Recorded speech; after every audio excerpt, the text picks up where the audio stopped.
ಮಹಿಳಾ ಮತ್ತು ಮಕ್ಕಳ ಅಭಿವೃದ್ಧಿ ಇಲಾಖೆ ಹಾಗೂ ರಾಜ್ಯ ಮಹಿಳಾ ಅಭಿವೃದ್ಧಿ ನಿಗಮ ಸಹಯೋಗದಲ್ಲಿ ಬೇಟಿ ಬಚಾವೋ ಬೇಟಿ ಪಡಾವೋ ಅಂಗವಾಗಿ ಜಿಲ್ಲಾ ಮಟ್ಟದ ರಾಷ್ಟ್ರೀಯ ಹೆಣ್ಣು ಮಕ್ಕಳ ದಿನಾಚರಣೆ ಉಡುಪಿಯ ನಿಟ್ಟೂರಿನಲ್ಲಿರುವ ಬಾಲಕಿಯರ ಬಾಲಮಂದಿರದಲ್ಲಿ ಜರುಗಿತು. ಕಾರ್ಯಕ್ರಮವನ್ನು ಮಕ್ಕಳ ಕಲ್ಯಾಣ ಸಮಿತಿಯ ಅಧ್ಯಕ್ಷರಾದ ರೊನಾಲ್ಡ್ ಫುಟಾರ್ಡೋ ಅವರು ಗಿಡಕ್ಕೆ ನೀರು ಸುರಿದು ಉದ್ಘಾಟಿಸಿ ಶುಭ ಹಾರೈಸಿದರು.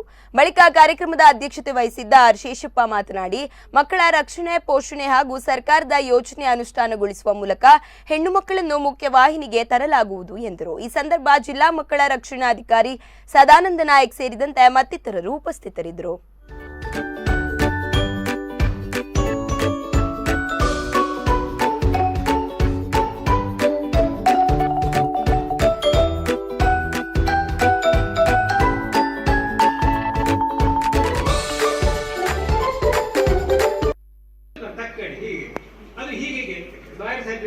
ತಕ್ಕಡಿ ಕೋರ್ಟ್ ನಲ್ಲಿ ಹೇಗೆ ಅಂತ ಹೀಗೆ ಇರ್ಬೇಕು. ಯಾವಾಗ ಇವ್ರದಂತ ತಕ್ಕಡಿ ಹೀಗೆ ಇದ್ದದಲ್ಲ, ಹೀಗೆ ಭಾರತದವರಿಗೆ ಅದು ಯಾವಾಗಲೂ ಮೇಲೆ, ಅವರಿಗೆ ಮಾತ್ರ ಕೆಳಗೆ ತಕ್ಕಡಿ, ತೂಕ ಜಾಸ್ತಿ ಅಂತ ತಕ್ಕಡಿ ಇಟ್ಕೊಂಡು ಬಂದು ನಮ್ಮ ದೇಶದಲ್ಲಿ.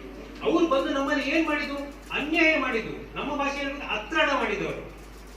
ಅನ್ಯಾಯ ಕೂಡ ಅಲ್ಲ, ಅನ್ಯಾಯ ಬೇರೆ, ಅತ್ರಾಣ ಬೇರೆ. ಶಬ್ದಕೋಶದಲ್ಲಿ ಅತ್ರಾಣ ಮಾಡಿದವರು. ಅತ್ರಾಣ ಮಾಡಿದನ್ನು ತಪ್ಪಿಸ್ಲಿಕ್ಕೋಸ್ಕರ ನಮ್ಮ ಮಹಿಳೆಯನ್ನು ರಕ್ಷಿಸಲಿಕ್ಕೆ ಬೇರೆ ಬೇರೆ ಕಾನೂನುಗಳನ್ನು ಟ್ಯಾಬೂಸ್ ಅಂತ ಹೇಳ್ತೇವೆ, ಅದು ನಾವೇ ಶುರು ಮಾಡಿದ್ರಿಂದ ಮಹಿಳೆಯರಿಗೆ ಸಮಸ್ಯೆ ಆಯಿತು. ಸ್ವಲ್ಪ ಒಂದು 300, 200, 500 ವರ್ಷಗಳಷ್ಟು ಕಾಲ ಭಾರತ ಕರ್ನಾಟಕದಲ್ಲಿ ಕೂಡ 5-6 ಜಿಲ್ಲೆಯಲ್ಲಿ ಯೋಜನೆ ಇದೆ. ನಮ್ಮ ಜಿಲ್ಲೆಗೆ ಇನ್ನೂ ಬರಲಿಲ್ಲ. ನಮ್ಮ ಪಕ್ಕದ ವೆಸ್ಟ್ ಕನ್ನಡದಲ್ಲಿ ಕೂಡ ಯೋಜನೆ ಇದೆ. ಗದಗ, ಹಾವೇರಿ, ಬಾಗಲಕೋಟೆ, ಬಿಜಾಪುರ, ಬೀದರ್ ಈ ಕಡೆಯಿಂದ ರಾಜ್ಯದ ಜಿಲ್ಲೆಯಲ್ಲಿ ಮಾತ್ರ ಇದು ಈ ಸ್ಕೀಮ್ ಅನ್ನ ತಂದಿದ್ದಾರೆ. ಯಾಕಂದ್ರೆ ಎಲ್ಲೆಲ್ಲಿ ಕೂಡ ಈ ಲಿಂಗಾನುಪಾತದಲ್ಲಿ ಕಡಿಮೆ ಇದೆ, ಅಂತರ ಇದೆ. ಅಂತಹ ಜಿಲ್ಲೆಯಲ್ಲಿ ಮೊದಲೇ ಆದ್ಯತೆಯಾಗಿ ತೆಗೆದುಕೊಂಡಿದ್ದಾರೆ.